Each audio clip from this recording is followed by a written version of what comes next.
Vamos louvar ao Senhor. Eu peço que você nesse momento feche os olhos e adore ao Senhor, porque Ele está aqui, amém? Te louvamos, Jesus.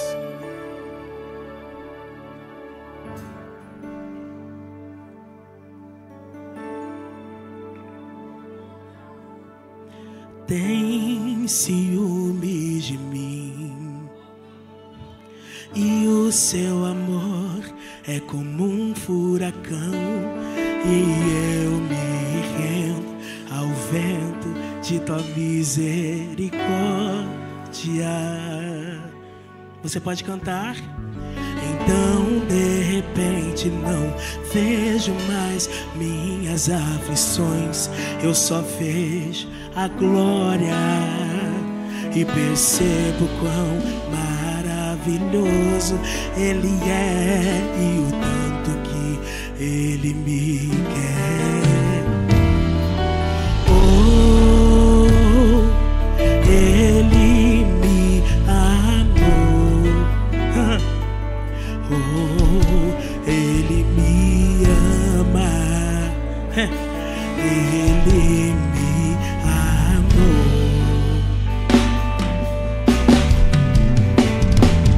Tem ciúmes de mim,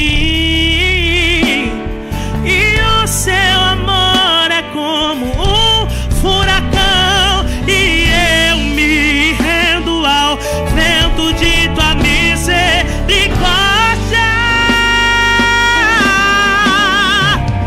Então de repente não vejo mais minhas aflições, eu só vejo a glória e percebo quão maravilhoso Ele é e o tanto que Ele me quer. Você pode dizer isso aqui?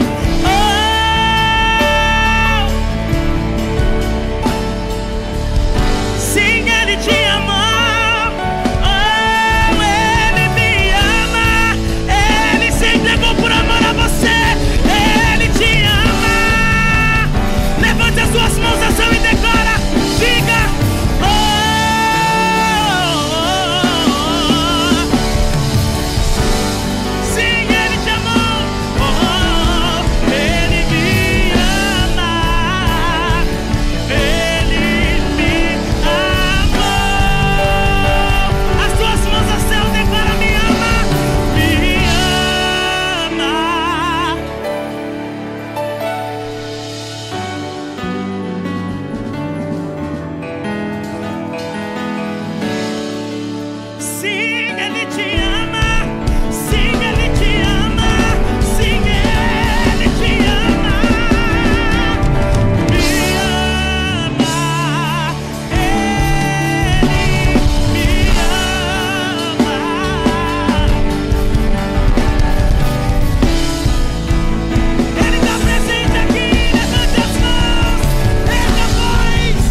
Ele está aqui, Ele está aqui.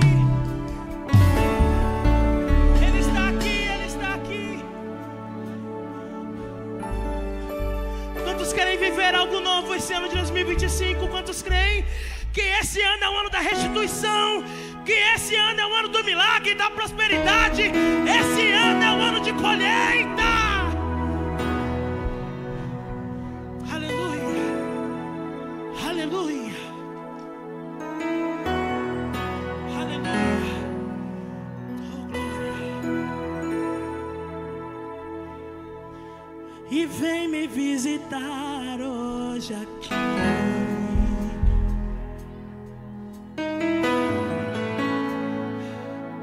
Eu quero conhecer mais de ti.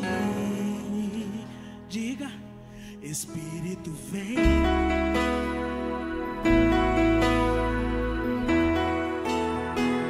Diga, Espírito vem.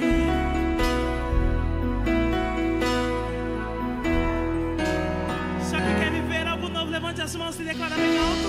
Eu quero viver. Cante com fé, aleluia. E faz meu coração arder, fazendo todo medo desaparecer.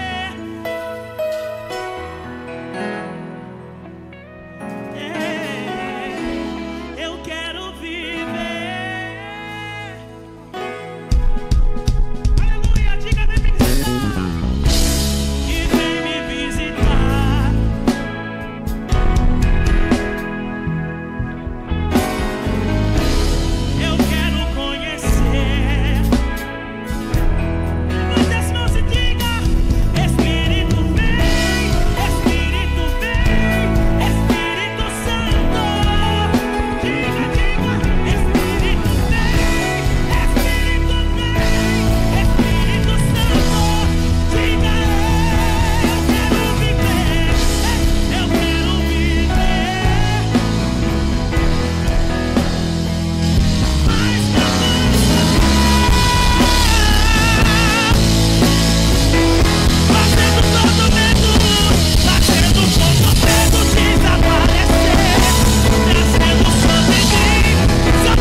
forte na mão do teu irmão nesse momento.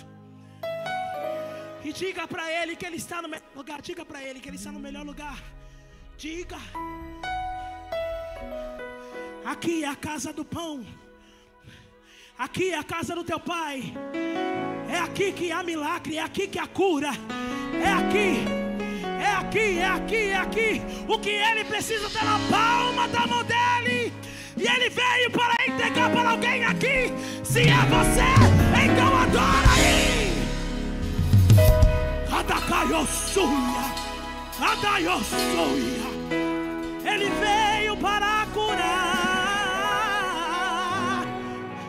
Ele veio para renovar. Ele veio, ele veio. Ele veio, ele veio.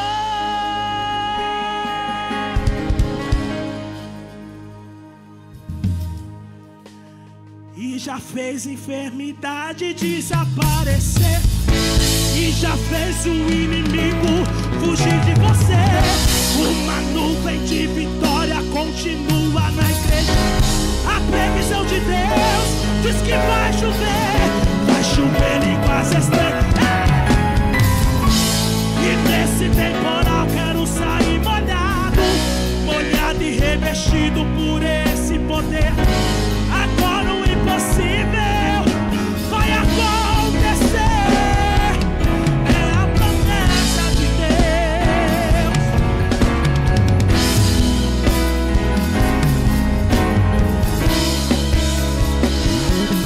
É a promessa de Deus.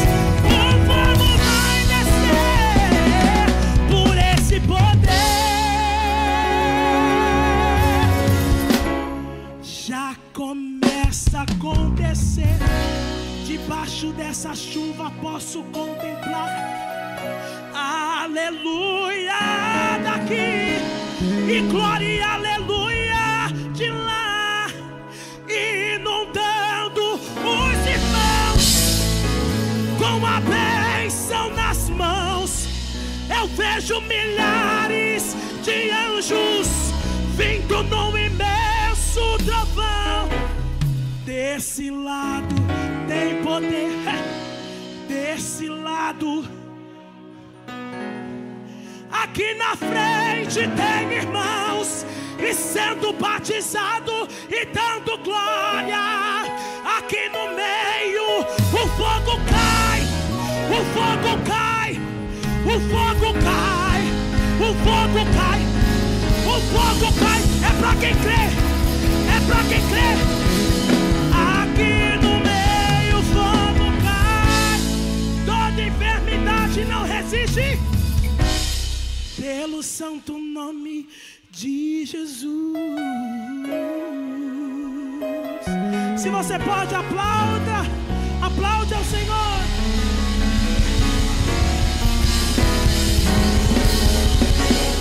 Glória a Deus. Deus é bom, Deus é bom, Deus é bom, Deus é bom. Em todo tempo, recebam a paz do Senhor, irmãos. Queridos, a todos aqueles que eu não tive a oportunidade de falar no culto da virada, feliz ano novo para vocês. Quantos estavam aqui no culto da virada? Muito bom, não foi, irmãos? Felizmente eu tive que sair logo assim que encerrou, por questões familiares, mas ter a oportunidade de virar o ano aqui nessa casa foi muito bom. Por que eu estou dando essa referência? Porque no culto da virada, o pastor pregou uma mensagem. Quem estava aqui prestou atenção na mensagem que o pastor pregou. E eu estava ali sentado ouvindo, pedindo uma direção de Deus, porque a de Itapevi está se tornando um grande desafio para mim, como pregador, porque agora eu estou congregando aqui com vocês. Ah, não, irmão, eu vou falar. Aí você fala, porque agora eu estou congregando aqui com vocês. O ano mudou, mas a falsidade continua, né? Do mesmo jeito.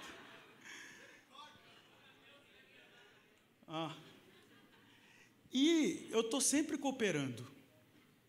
Então, a gente precisa de algo que mova, né, no coração, para saber o que Deus quer falar. E o pastor trouxe uma mensagem. E essa mensagem eu estava ali ouvindo, e o Espírito Santo falando comigo. E é sobre o que o pastor pregou aqui, na virada, que eu quero trazer como base para a gente continuar nesse janeiro profético. Eu não quero ser teórico, eu vou ser profético, mas eu vou precisar da sua atenção no começo, para você ir montando o quebra-cabeça, ok? Vamos ler 2 textos. Primeiro, em Eclesiastes, capítulo de número 7, e depois nós vamos a Filipenses. Abra Eclesiastes capítulo 7, enquanto você abre e confere. Louvores a Deus pela vida do meu pastor presidente, da vida da minha pastora, a quem eu amo, minha gratidão.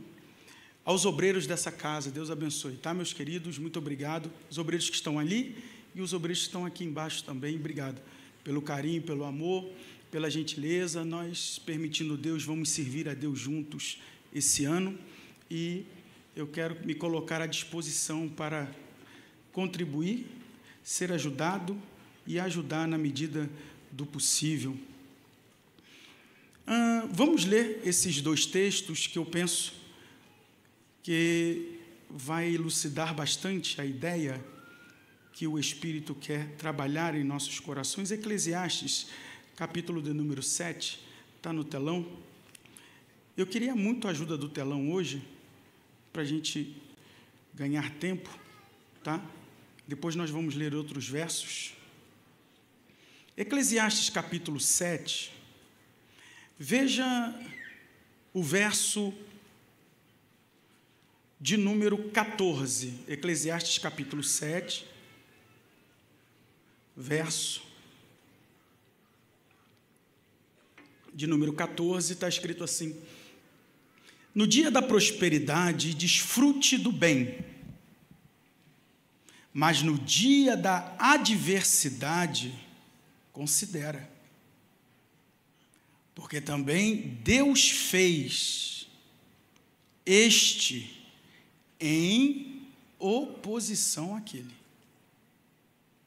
para que o homem nada ache que tenha de vir depois dele. Filipenses, capítulo 2, o verso 13, está escrito: porque Deus é o que opera em vós, tanto o querer como o efetuar, segundo a sua boa vontade. Amém? Amém? Antes de você sentar, eu queria muito que você tomasse a mão de uma pessoa e falasse para ela o que vem depois de uma temporada difícil. Podes tomar assento.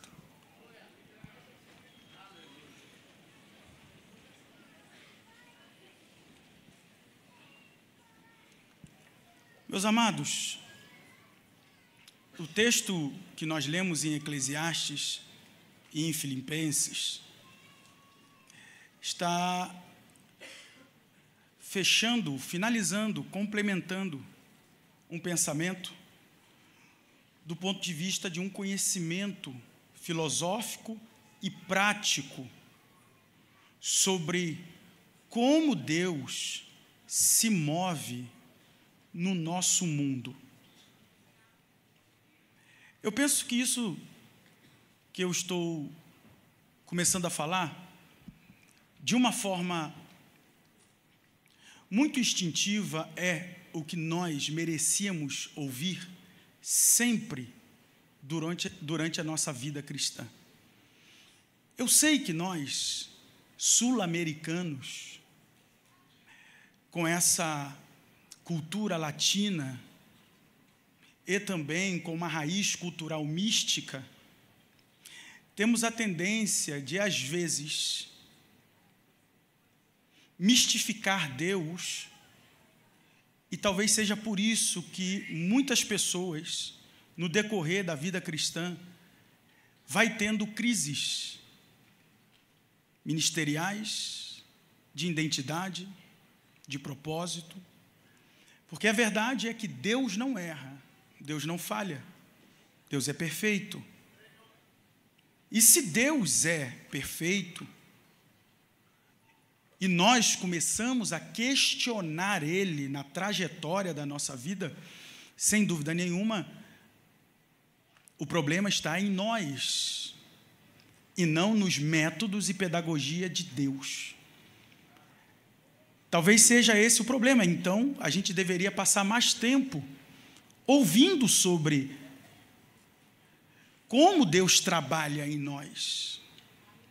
Porque eu penso que nós, servos de Deus que estamos aqui, professores, mestres, pregadores, os ouvintes, os estudantes, temos a tendência de querermos ouvir e de aceitar mais quando se é falado sobre o que Deus faz por nós, do que nós deveríamos fazer em Deus. Eu penso que tem muito mais sucesso uma mensagem, um ensino, quando começamos a dizer, Deus vai fazer assim, Deus vai fazer dessa forma, Deus é capaz disso, Deus é capaz daquilo, Deus é capaz de mover, Deus é capaz de abrir, Deus é capaz de quebrar. Só que na prática da vida, você vai descobrir que para tudo isso acontecer, ou você ver, presenciar, desfrutar, tem um trabalhar de Deus em nós.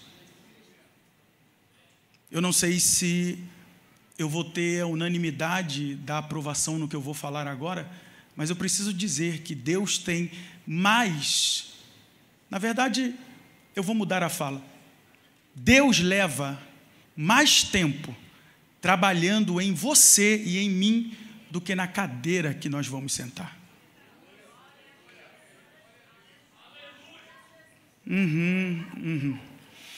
Quando você olha sobre essa perspectiva do que eu acabei de falar, é só você trazer o livro de Jonas na sua memória, que você vai perceber que todos os elementos que Deus falou responderam Deus de primeira. E o único que tomou tempo para responder Deus foi o profeta. E aqui está uma medida da nossa espiritualidade. Como que eu meço a minha espiritualidade? A nossa espiritualidade é medida pelo tempo que você dá para responder a Deus quando Ele fala com você. Para certas coisas, Deus basta falar uma vez e ela obedece. Deus fala ao vento uma vez. Deus fala ao mar uma vez. Deus falou às cordonizes uma vez. Deus levou 40 anos falando ao coração de um povo. E mesmo assim, muitos não se converteram ao Senhor. Partindo desse princípio, olhando então a perspectiva do qual eu estou introduzindo, Eclesiastes e Filipenses, então, estão em rota de colisão de entendimento, porque um sobrepõe o agir de Deus de uma maneira soberana, e o outro, de forma prática, apresenta o agir de Deus de forma soberana. Na verdade, Eclesiastes, de forma filosófica, Filipenses, de forma prática, fazendo vários questionamentos sobre a vida. E um dos questionamentos feito em Eclesiastes, quando você para tomar atenção na perspectiva do escritor, você vai perceber que os questionamentos sobre a vida estão colocados de uma forma para que eu aprenda a lidar melhor com a vida e não com Deus. Porque se eu aprender a lidar melhor com a vida, eu questiono cada vez menos Deus. Eu passo a questionar mais a Deus quando eu não tomo tempo para aprender de Deus e exijo de Deus resultados. Deixa eu continuar caminhando sobre essa perspectiva. Quanto mais eu ando nos princípios de Deus, de menos milagres eu preciso. Quanto mais fora dos princípios bíblicos eu ando, mais necessitado de milagre eu sou. Se eu não tomo tempo para aprender sobre esses princípios, decodificar, ler e interpretá-los, eu vou ter a tendência de servir a Deus sempre do ponto de vista do meu ego e não da vontade dele. Então eu justifico servir a Deus do jeito que eu penso, do jeito que eu acho, do jeito que eu entendo. Eu cultuo da minha maneira. Eu tenho um ministério, desenvolvo ele da minha forma. Eu tenho uma família, um casamento, eu tenho filhos, e segundo o que eu penso, o que eu acho, segundo a minha cultura, eu vou construindo a minha vida, e aí você vai perceber mais cedo ou mais tarde que a vida vai ficando difícil. Então você vai recorrer a milagres de Deus, e você vai buscar a Deus sempre por milagres, por estar vivendo fora dos princípios. A partir do momento, então, que você passa a observar os princípios, você descobre que você não necessita mais de milagre, porque os milagres vão correr atrás de você. Serão consequências normais e naturais da sua vida vencer desafios, não porque você está correndo atrás deles, mas porque você está praticando os princípios bíblicos. Sendo assim, então, se eu passar a entender o que está acontecendo, eu passo a aceitar mais Deus na minha vida, e então eu procuro questionar menos, porque Deus não foi feito para ser entendido. Deus deve ser aceito. Eu sinto que algo começa a acontecer. Se você passar a sua vida tentando entender Deus, você é capaz de se perder em Deus. Mas se você passar o resto da sua vida aceitando Deus, você nunca mais terá crises como vem tendo, por questionar aonde Deus está e o que está acontecendo. Partindo dessa perspectiva, então, surge uma pergunta. É que Eclesiastes capítulo 7 faz uma afirmação sobre o dia da prosperidade e o dia da escassez. Percebam, senhores, por favor, que a perspectiva da minha mensagem, ela está simplesmente se pautando nas ações de Deus, porque o verso 14 diz: Deus fez um em oposição ao outro. Eu sei que nós poderíamos caminhar aqui sobre as várias perspectivas que a gente pode entender do que eu faço para ser próspero e o que eu faço para não entrar em escassez, mas essa não é a conversa. A conversa é que Deus fez um dia para prosperar e Deus fez um outro dia que contrapõe a alegria, a bênção, a felicidade de se prosperar. E o texto diz: ambos fez o Senhor. Significa dizer que se eu fizesse uma pergunta inocente e infantil para todos que estão aqui: quem gostaria de viver uma má fase? Quem gostaria de entrar em um tempo difícil? Quem gostaria de viver escassez, dificuldade? Quem aqui gostaria de passar por tempos difíceis? Pergunta inocente. Mas eu posso inverter ela, continuará sendo inocente. Quantos aqui gostariam de viver sempre abundância, prosperidade, felicidade, alegria? Veja então que o mesmo Deus que nos dá tempos felizes é o mesmo Deus que nos dá tempos difíceis.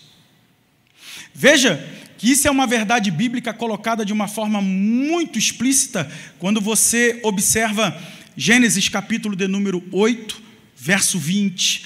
A Bíblia fala de tempos opostos. Em Eclesiastes capítulo 3, verso 2, fala de tempos ambíguos. Em Eclesiastes 12, verso 1, fala de tempos maus. E 2 de Timóteo 3, verso 1, fala de tempos trabalhosos. Veja então que não se tem como servir a Deus o tempo todo e viver o tempo todo na boa fase. Até porque Deus não enviou seu Filho para morrer na cruz, para vivermos da forma material e materialista que algumas pessoas pensam. Quer seja de forma física, financeira e até mesmo familiar.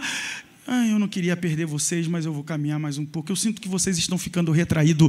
Não cuide que eu vim trazer paz. Eu vim trazer espada. E estarão pai contra filho, filho contra pai, um contra o outro, até mesmo dentro de casa. Eu queria muito que você tirasse a romantização de servir a Deus da tua mente e caminhasse comigo hoje em uma realidade verdadeira da nossa vida, você aceitando ou não. Porque Deus é aquele que opera em vós.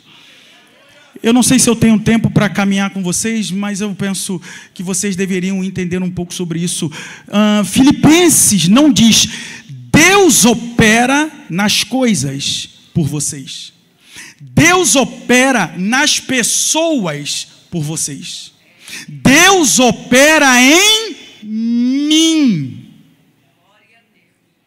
E nós temos sempre a tendência de estar conversando com Deus em oração, dizendo: Deus, minha casa, Deus, meu carro, Deus, meus filhos, Deus, meu marido, Deus, meus parentes, Deus, meu emprego, Deus, minhas coisas. E a gente esquece que às vezes tudo isso muda quando nós mudamos. Porque Deus é o que opera em nós, em mim, tanto o querer como o efetuar. Significa dizer então que eu vou entrar em um processo de engrenagem com Deus, querendo ou não, aceitando ou não. A partir do momento que eu entreguei o meu caminho para Ele, passei a confiar nele, Ele começou a me colocar em processos dos quais eu vivo orando para me livrar, sem saber que é justamente aonde Deus quer que eu esteja. Tá vendo, irmão, a frustração da oração? É que às vezes você passa um tempo orando por coisas que você quer se livrar, e é justamente disso que você acha que tem que se livrar, que Deus está usando para te refinar. Quantos estão me acompanhando? Olhando então do ponto de vista bíblico, o que seria essas temporadas, essas fases difíceis, e o porquê Deus permite ela vir, e às vezes permite até nós não sairmos dela. Olhando para a Bíblia então, e partindo do texto clássico, que eu penso que os senhores e senhoras conhecem de per si, Deuteronômio, capítulo 8, do 2 ao 4, diz que Deus permitiu uma temporada no deserto para o povo dele. Segundo, em Salmos 30, verso de número 5, um texto clássico que apresenta a noite de choro como uma temporada complicada do entendimento da tarde que me levou à noite. Quando nós olhamos Salmo de número 126, versos 5 e 6, pasme vocês, há uma temporada que é conhecida como semeadura, porque o texto diz, aquele que anda levando a preciosa semente, andando e chorando. Isso está dialogando com o construir da vida. Porque o que é semear? É você trabalhar no presente para ter uma perspectiva melhor de futuro. Porque você só colhe o que você planta e você só pode plantar aquilo que você tem. Então é uma fase muito complicada. Quando também nós olhamos a quarta fase da temporada difícil, que é o inverno. Provérbios capítulo 20, verso 4, veja o que diz a Bíblia: o preguiçoso não lavrará. O preguiçoso não vai lavrar. Não tem a ver com colher, tem a ver com preparar a terra para plantar. Diz a Bíblia em Provérbios que o preguiçoso não lavrará por causa do inverno. A Bíblia diz em Mateus 24, 20, orem para que a vossa fuga não aconteça no inverno. Olhando sobre essa perspectiva, então, nós temos o deserto, para quem está passando por ele, como uma temporada muito complicada. Nós temos também, quando nós olhamos sobre essa perspectiva, as noites, quando nós nos apegamos a ela e nos vemos presos nela como uma temporada muito complicada. Quando nós estamos na fase, como foi pregado aqui na virada, do reconstruir, do recomeçar. Eu vi muita gente dando glória a Deus e aleluia, mas a pergunta é, você entendeu o que significa recomeçar? Se não, voltar a semear tudo novamente. E é um tempo de silêncio sobre as coisas, porque enquanto a semente está morrendo na terra, ela está em silêncio. É justamente uma fase muito complicada quando você tenta achar Deus num culto como esse e não acha. Não tem a ver com a mensagem, com o hino, com o culto. É que você está passando por uma fase de silêncio, onde você está trabalhando, mas você não consegue ver o resultado ainda. E a dúvida, ela começa a surgir se você está fazendo certo ou não. E por último, o inverno, que nós entendemos como os invernos espirituais. Fases difíceis, das quais nenhum dos senhores e senhoras gostaria de entrar, de viver, de passar por sã consciência. A pergunta é, o porquê Deus nos traz ao deserto? O porquê que Deus permite uma noite de choro? O porquê que Deus permite o nosso verão ir embora e o inverno rigoroso chegar? O porquê que Deus permite nós passarmos esse tempo semeando? Veja se não aprendemos dessa forma. Em Deuteronômio, Deus dá um motivo por permitir o deserto na vida do povo, que é para provar o coração deles. Na noite de choro, a Bíblia fala que ela vem justamente para você aprender a valorizar aquilo que você desperdiçou na tarde de oportunidade. Porque diz a Bíblia em 2 Samuel, que tendo chegado o tempo dos reis irem à guerra, numa tarde, Davi passeava pela casa de verão. Foi quando ele cobiçou Betseba. E ele entra uma noite chorando, porque desperdiçou uma tarde. E a tarde, ela reflete a sua noite. Muitos de nós, na nossa posição hoje aqui, somos reflexo do que fizemos de manhã. Somos reflexo do que fomos ontem. Então, ontem nos trouxe para o hoje. E esse hoje vai nos levar para o amanhã. Se eu souber trabalhar hoje, eu vivo amanhã sorrindo.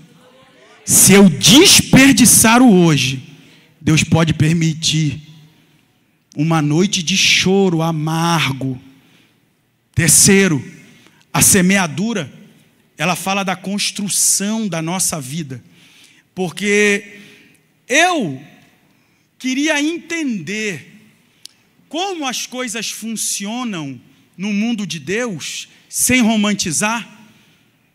Mas para romantizar, fica mais fácil, porque eu me livro da responsabilidade. Como assim? Eu penso num Deus que usa uma varinha de condão. Pim, pim, pim, pim, pim.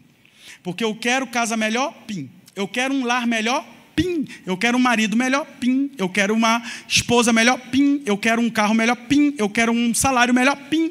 Pim, pim, pim, pim, pim, pim, pim. Isso é o efeito Disney da construção da nossa infância. De achar que Deus ou é a fada madrinha ou Ele é o gênio dos desejos.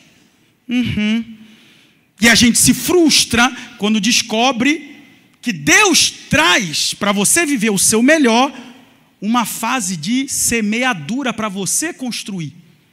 Porque algumas coisas precisam ter sua cara, inclusive o teu sonho.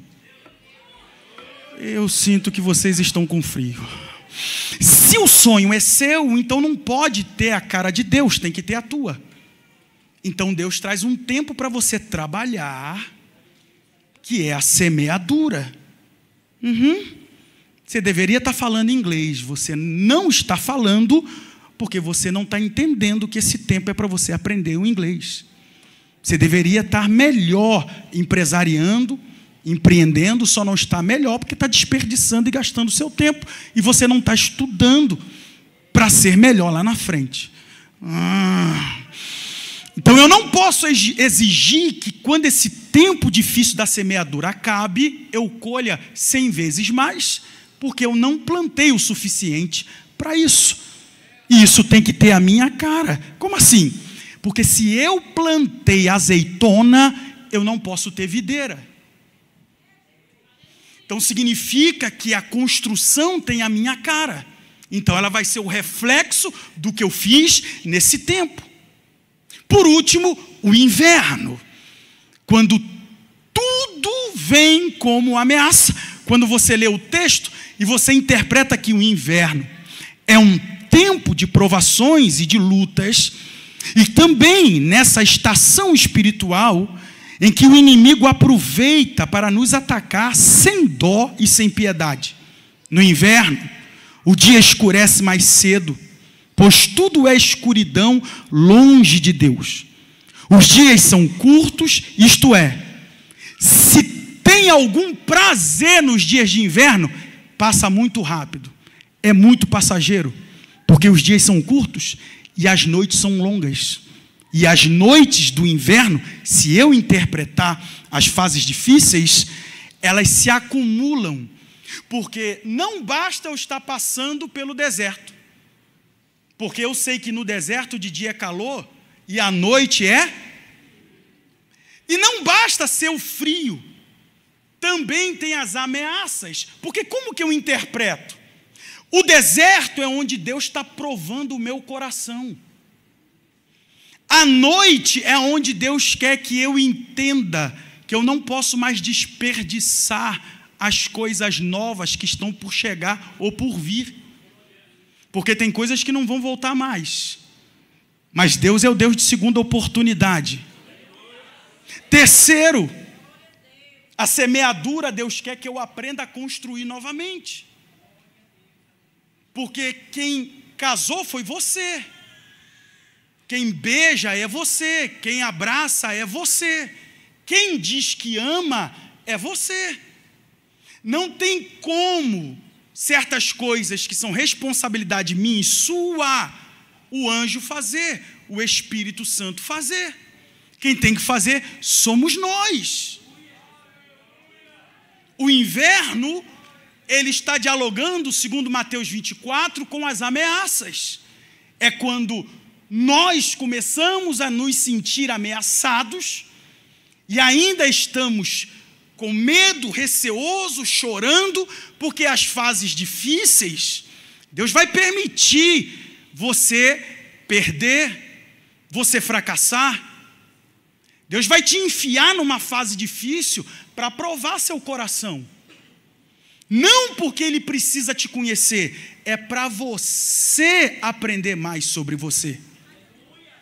Enquanto Deus não provar seu coração, você sempre vai se achar suficiente, quando na verdade você não é. Eu não sei se eu devo aprofundar mais nisso, mas pelo clima eu deveria sair, né? Mas como eu não devo nada para ninguém, eu vou aprofundar mais. É aqui quando Deus me coloca na fase difícil para provar o meu coração, porque eu jurava que quando eu tinha dinheiro eu era humilde, que eu era acessível. Eu jurava que quando eu estava na fase boa eu era uma boa pessoa. Eu jurava que quando eu tinha saúde eu estava gastando ela na casa de Deus, quando na verdade eu dava para Deus o domingo e abrindo a boca. E olhe lá, se não tivesse o jogo do Corinthians ou do Palmeiras. É na fase boa que você vai encontrar com o seu pior. E é na fase ruim que Deus vai extrair de você o seu melhor. Oh, Deus, me ajuda. Não se esqueça de que o que eu estou falando é uma forma e um método de Deus trabalhar na psicologia inversa. Você entende do que eu falo? Porque você leu que em Gênesis, Deus plantou um jardim.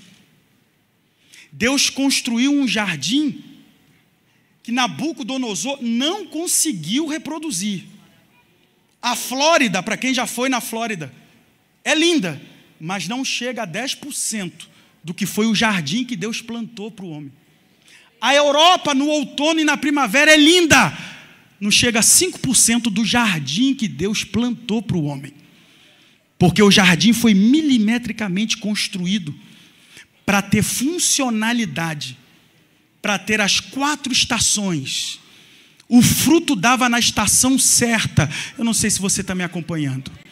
Então, se era verão, frutas de verão. Se era outono, frutas de outono. Se era inverno, frutas de inverno. Se era primavera, frutas de primavera. Tudo funcionando com uma chave chamado acesso. Pergunta: adiantou Deus ter dado tudo pronto para o homem? Você já sabe o final da história.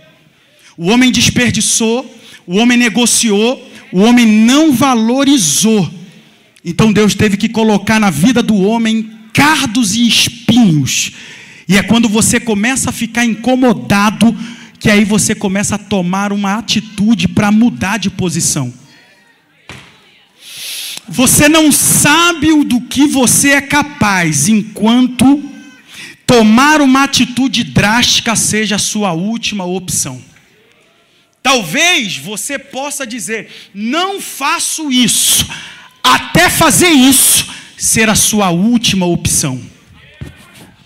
Talvez você diga: eu nunca serei assim, até o dia que ser assim seja a sua última opção. E Deus às vezes nos leva no limite do abismo, a ponto da gente perder a cabeça, para ver se a gente muda a cabeça. Oh Deus, como eu queria que vocês entendessem o trabalhar de Deus na sua e na minha vida. O mesmo Deus que te ungiu. Posso trabalhar de uma forma mais espiritual? Talvez eu vou conseguir mais que você entenda o que eu estou querendo dizer. Quantos aqui receberam uma unção para atuar em Deus? Quantos receberam? Gente, essa igreja não tem ungido? O que aconteceu? Vocês fugiram da mensagem? Quantos receberam uma unção para trabalhar de forma específica? Você não pode esquecer que o mesmo Deus que te ungiu é o mesmo Deus que colocou um inimigo da tua unção no teu caminho. Senão não teria motivo para você ser ungido. Significa então que o mesmo Deus que derramou o óleo é o mesmo Deus que atraiu os inimigos. Para justamente com essa unção, você derrotar os inimigos. Que sentido faz você ser ungido se não for para atuar?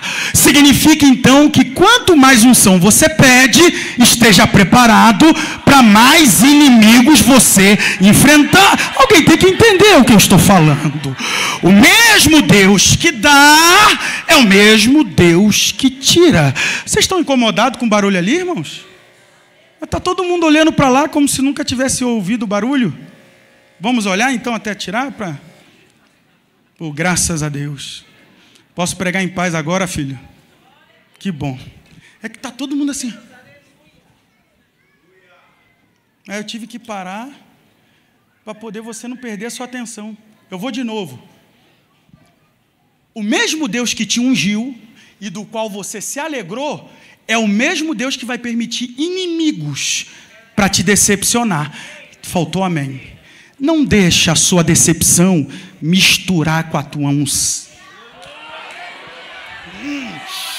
Quanto mais ungido você for, mais inimigos, decepcionado e traído você será. Eu tenho que não perder a cabeça, irmã. Alguém tem que me acompanhar. Porque Deus vai te levar ao limite de toda essa fase ruim para você ajeitar a sua cabeça. Porque a unção que Deus te deu não é para espetáculo. A unção que Deus te deu é para a atuação eficaz espiritual. Quanto mais espetáculo você faz com a unção, mais Deus te tira da fase boa da unção e te coloca na fase ruim da unção, que é a perseguição. Você passa a ser perseguido, traído, decepcionado, e não adianta mais. Enquanto você não aprender a lidar com a unção, você vai ter que aprender a fugir da perseguição. O mesmo Deus que criou o dia do óleo descer sobre a sua cabeça é o mesmo Deus que criou o dia de alguém enfiar a espada, tacar a lança e tentar te enterrar por conta da unção que você tem. Essa fase difícil é para provar seu coração, é para saber se você é um Judas disfarçado de você mesmo. Eu sinto que eu vou perder alguém. É para sentir se você é um Judas disfarçado de você mesmo. É para provar para você quem você é, porque o que está acontecendo? Deus quer te levar a certas realidades da qual o inimigo lutou para te tirar. E Deus vai usar a fase difícil para te fazer voltar para onde o inimigo tentou te arrancar. Se não, vejamos, você que está preparado com essa palavra. Deus nos traz a fase difícil para nos levar 1, 2, 3, 4, 5, 6 esferas. A primeira, Deus nos leva à fase complicada, a fase difícil, para nos trazer o arrependimento. Segundo, Deus nos leva à fase difícil para nos revelar seu propósito em nós. Terceiro, Deus nos leva à fase difícil para despertar o dom que há em nós. Quarto, Deus nos leva à fase difícil para nos despertar a uma espiritualidade mais intensa. Quinto, Deus nos leva a uma fase difícil para que nós renovamos a nossa mentalidade. Sexto, Deus nos leva a uma fase difícil para que a gente tenha ou receba poder. Então a fase difícil, na visão do inimigo, é: tu está acabado, tu está destruído, daí tu não sai mais, daí você não se levanta, daí você não se reconstrói. Se entrega logo de vez, porque dessa fase difícil você não sai. Na visão de Deus é: vou colocar na fase difícil para refinar mais, para renovar mais, para apurar mais, para ampliar mais, o diabo olhou a minha fase difícil e disse: morreu. Deus olhou minha fase difícil e disse: sairá um outro Leandro dessa fase difícil. Quantos estão me acompanhando nessa palavra? Tome a mão de quem está do seu lado, olha para esta pessoa, diga para ele, diga para ela: nunca mais pense que Deus te abandonou, te esqueceu. É nessa fase difícil que tu estás passando que Deus está mais próximo de você.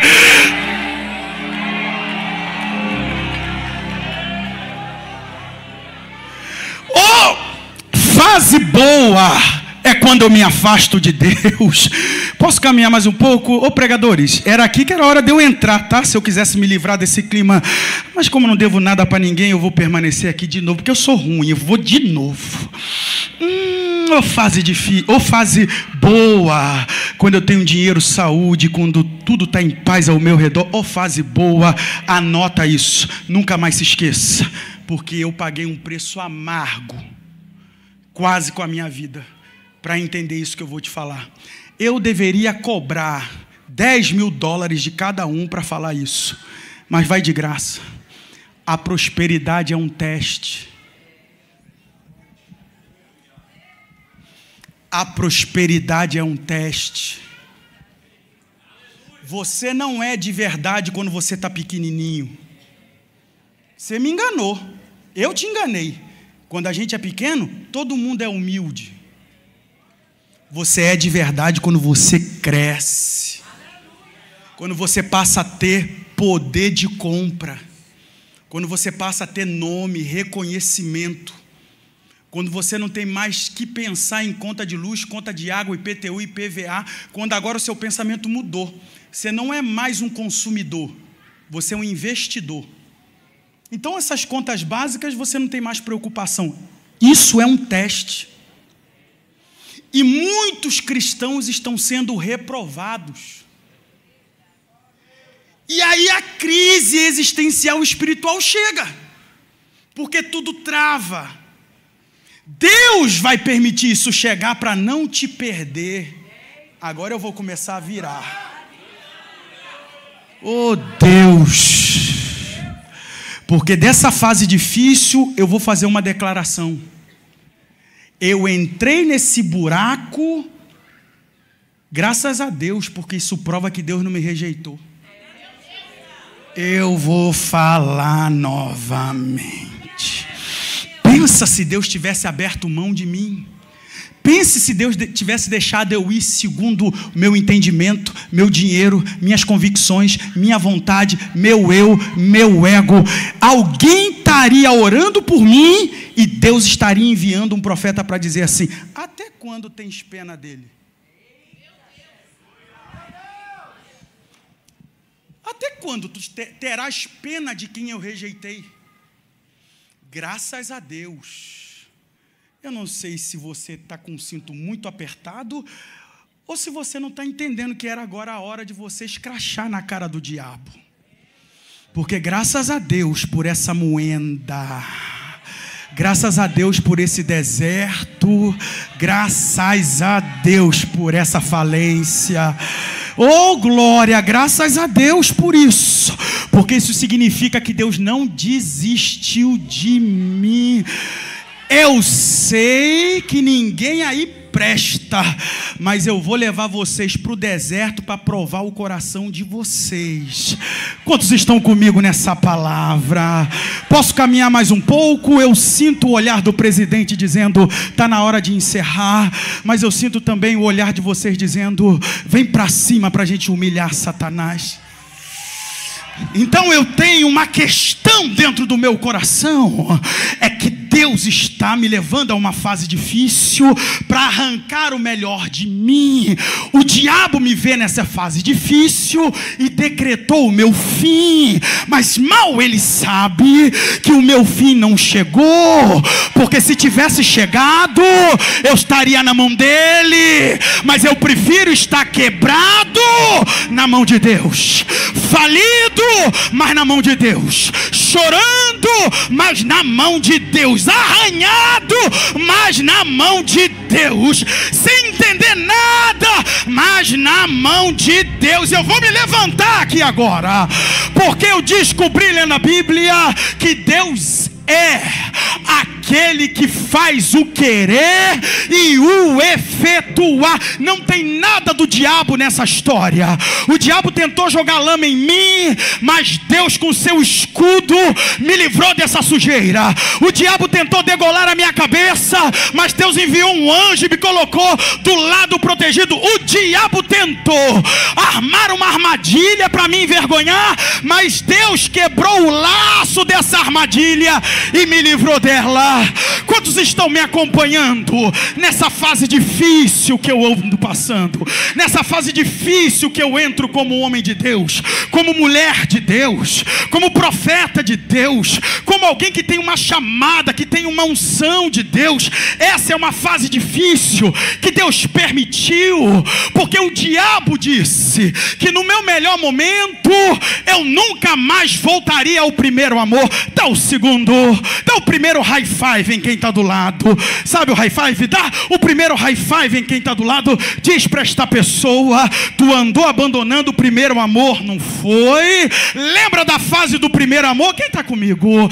No primeiro amor tu não tinha terno, no primeiro amor não tinha sapato, no primeiro amor não tinha emprego, no primeiro amor não tinha carro, no primeiro amor não tinha dinheiro, no primeiro amor não tinha família, no primeiro amor não tinha agenda, no primeiro amor não tinha oportunidade, mas você estava intenso, arrependido, andando nos propósitos de Deus, subjugado a Ele.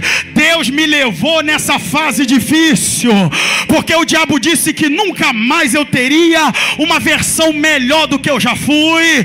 Deus me leva nessa fase difícil para eu voltar a me arrepender novamente, botar a boca no pó novamente, derramar uma lágrima novamente, achar o meu propósito, porque eu andei perdido, com muita facilidade, muita oportunidade, eu me perdi de Deus, para que a minha espiritualidade volte novamente, para que o meu culto deixe de ser um culto apenas de entretenimento, um culto onde o meu ego tem que ser satisfeito e não a vontade de Deus na minha vida. Deus me levou nessa fase difícil para eu me tornar mais espiritual, porque algumas chocarrices andando me apartando da presença do Espírito de Deus.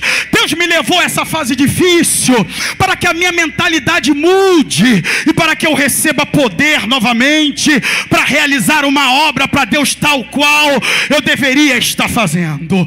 Quantos estão me acompanhando dentro da articulação do que eu estou querendo dizer? Eu queria muito que você entendesse sobre a perspectiva de 2 Coríntios capítulo 7, verso de número 8, 9 e 10, quando diz que o arrependimento, segundo Deus, nos traz tristeza, e essa tristeza é para salvação. Quando nós olhamos Deuteronômio 32, 11, aonde o nosso propósito é desmistificado, quando Deus nos leva a esse processo. Isaías 53, 51, verso 1, fala da nossa espiritualidade sendo despertada. Efésios capítulo 5, verso de número 14, pelo que tu desperta, tu que dorme, levanta dentre os mortos e Cristo te esclarecerá. Quando olhamos 2 de Timóteo 1, verso de número 6, por cujo motivo te lembro, desperta o dom que há em ti, pelo qual foi lhe dado por imposição de mão. Salmo de número 80, verso de número 2, quando eu leio sobre perante Efraim, perante Benjamim, perante Manassés, aperte a mão de quem está do seu lado, olha para alguém que está aí e diga: muito prazer Efraim, muito prazer Benjamim, muito prazer Manassés, porque perante Efraim, perante Benjamim, perante Manassés, desperta o poder e vem nos salvar. Alguém tem que me ajudar agora. Deus te levou nessa fase difícil para despertar em você o arrependimento, a espiritualidade, a mentalidade, o dom e o poder, porque tem um poder dentro de você que não pode ficar guardado, entulhado nem embutido. Deus te levou nessa fase difícil para extrair melhor o seu óleo, esse azeite que está dentro de ti, do qual o diabo não queria que você descobrisse, que você tinha esse poder ainda dentro de você para se levantar novamente e realizar uma obra para Deus. Quantos estão me acompanhando a partir de agora? Deus quer despertar em você, nessa fase difícil, o seu melhor, porque você terá o melhor de Deus quando o seu melhor vier para fora. Significa dizer então que é um perigo. Quando eu estou na minha boa fase, o meu pior aparece, mas é quando eu vou para a fase ruim que o Espírito arranca o meu melhor. E eu quero começar a encerrar profetizando que este ano Deus vai arrancar o melhor de você. Deus vai arrancar a sua melhor versão. Deus vai arrancar a sua maior unção. Deus vai arrancar a melhor versão que o diabo tentou anular de você. Vem um poder de Deus transformador para a sua mente. Vem um poder de Deus transformador para a sua casa. Vem um poder de Deus transformador para os seus familiares. Vem um poder de Deus transformador para os seus ambientes. Vem um poder de Deus transformador para a tua vida financeira. Vem um poder de Deus transformador para o seu ministério. Vem um poder de Deus transformador para aquilo que Deus tem para ti.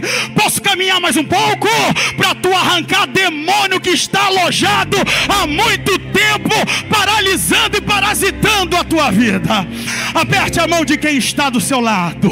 Olha para essa pessoa, diga para ele: acorda enquanto é tempo, desperta enquanto é tempo, glorifica a Deus nessa fase ruim, porque a tua melhor versão está surgindo.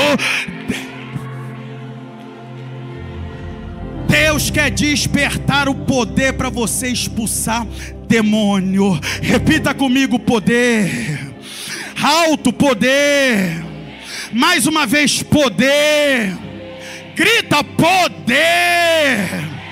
Poder para eu tirar demônios da minha mente, demônios do meu coração, demônios da minha vida, demônios do meu ambiente, demônios da minha casa, demônios que se alojaram, que se alimentaram da minha pior fase, se alimentaram da sujeira onde eu estava safurdando, se aproveitaram da lama onde eu estava nadando e tentaram me aprisionar lá. Mas eu louvo a Deus, porque o Espírito de Deus não me abandonou, não me esqueceu. Eu passei na minha melhor fase, mas eu me mantive de pé. Eu senti que faltou aleluia. Eu passei na minha pior fase, mas eu não me afastei da igreja.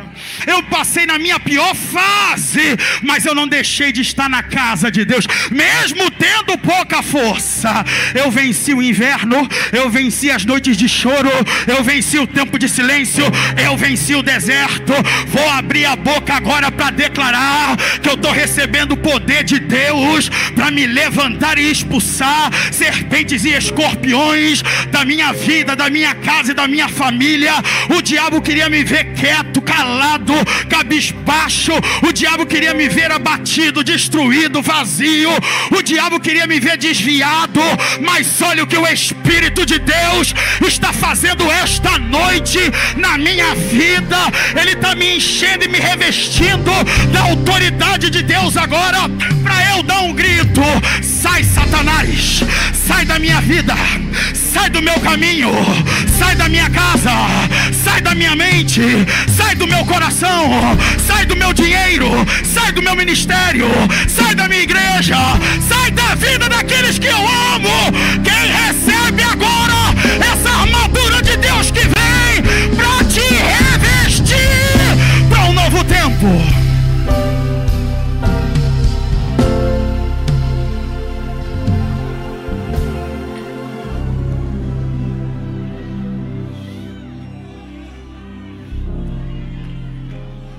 Na minha pior fase, eu estava fraco.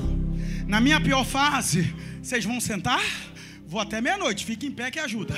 Na minha pior fase, eu estava fraco. Na minha pior fase, eu estava desviado. Na minha pior fase, eu estava doente. Na minha pior fase, eu estava seco. Na minha pior fase, eu não abandonei Jesus. Imagina agora, quando eu entrar na... Tá faltando...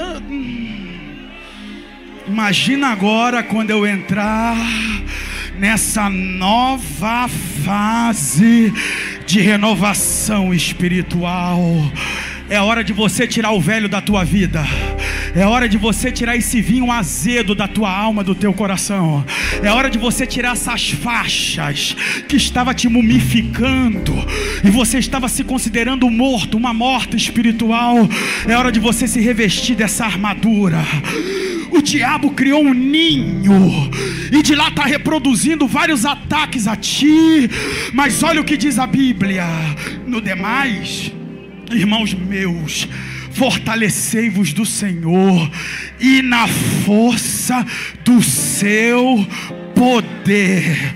Porque não tem que lutar contra a carne e o sangue, mas contra principados e potestades, contra as sortes espirituais da maldade. Toma aí agora o capacete. Tua mente estava confusa, não estava? Era falta de revestimento na mente. Teus sentimentos e emoções estavam confusos, não é? Era a falta da coraça da justiça. Você andava vacilando, cambaleando. Era a falta da preparação dos pés do evangelho. Você estava se sentindo acuado com medo. Era a falta da espada para degolar demônio. Você estava se sentindo atacado. Era a falta do escudo. Tudo que o diabo não quer é que você aceite essa palavra e diga: ela é minha, eu tomo posse, eu me levanto, eu reajo, eu vou lutar, eu vou voltar novamente para o lugar da onde eu nunca deveria ter saído. Vamos então infernizar ele agora.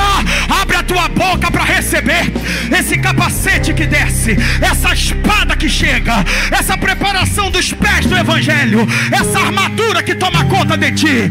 Porque toda obra de umbanda, de candomblé, de magia negra, preto velho, Iansã, Maria Padilha, Maria Mulambo, Zé Pilintra, Exu Caveira, que recebeu oferenda para te ver desviado, assaído, destruído, vazio, separado, tá caindo por terra agora, porque eu tô assumindo uma posição diante de Deus. Eu sinto o Espírito soprando sobre o vale de ossos secos agora. Eu sinto que o Espírito está me tomando pela mão direita para dar lugar na terra. O diabo perdeu mais uma no janeiro, porque o Espírito de Deus...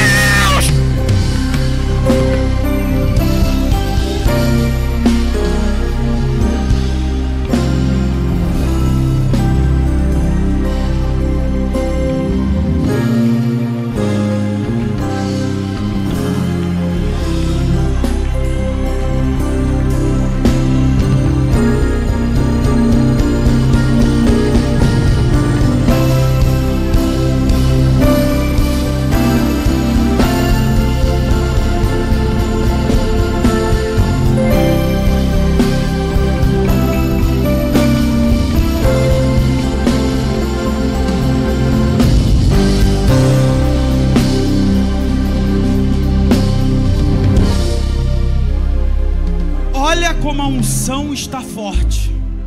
Coloque a mão no ombro de quem está do seu lado.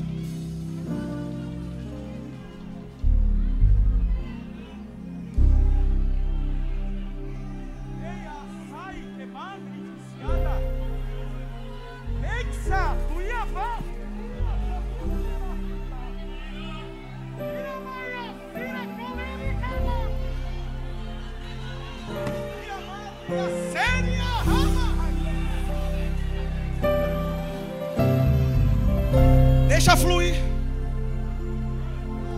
Você pagou o preço por essa unção, deixa fluir.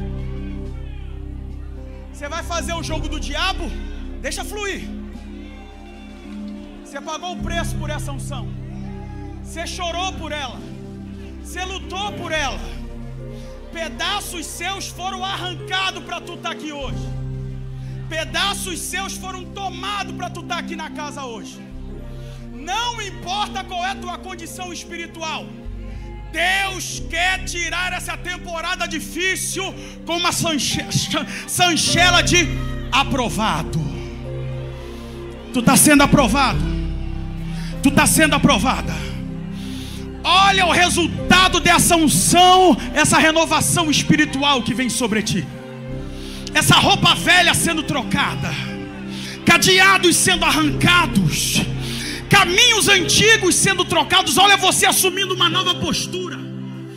Você é o pilar dessa casa, mulher, por isso que o diabo te ataca tanto. Você é o pilar do teu ministério, por isso que o diabo te ataca tanto. Você vai fazer o jogo do diabo, ou você vai celebrar, vai abrir a sua boca e vai extravasar agora? Ou você vai pelejar contra esses demônios que estão tentando fazer com que você pare, desista, porque vem uma nova temporada de Deus chegando sobre a sua casa. Deus vai enviar um tempo difícil sobre a terra. Somente os fortificados espirituais vão conseguir se manter de...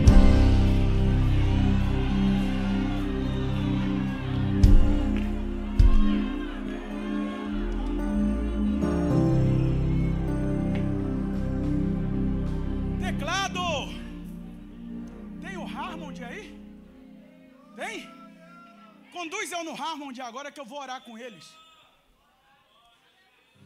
Quem pode, dê a mão quem está do lado. Que agora eu vou entrar nessa guerra. Eu vou lutar pelo que é meu. E primeiro de tudo, minha salvação, a salvação da minha alma. Irmãos, posso pedir uma gentileza? Vamos exercitar nossa espiritualidade? Como assim? Que numa hora dessa, muita gente fica de olho aberto para ver o que está acontecendo. Aí, não, Deus está usando, Deus está movendo. Não é sobre assistir, agora é para a gente ser espiritual, para a gente fechar os olhos e conectar.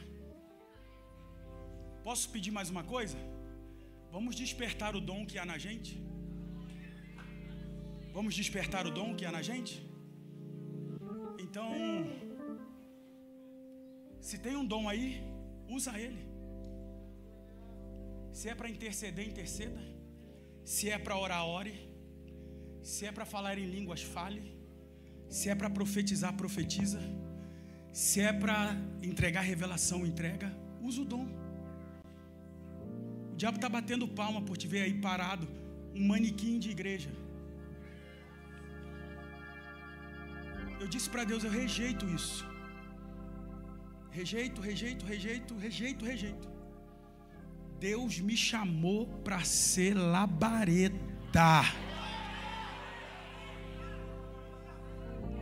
Mãos dadas. Dê as mãos. Feche os olhos. Vamos orar?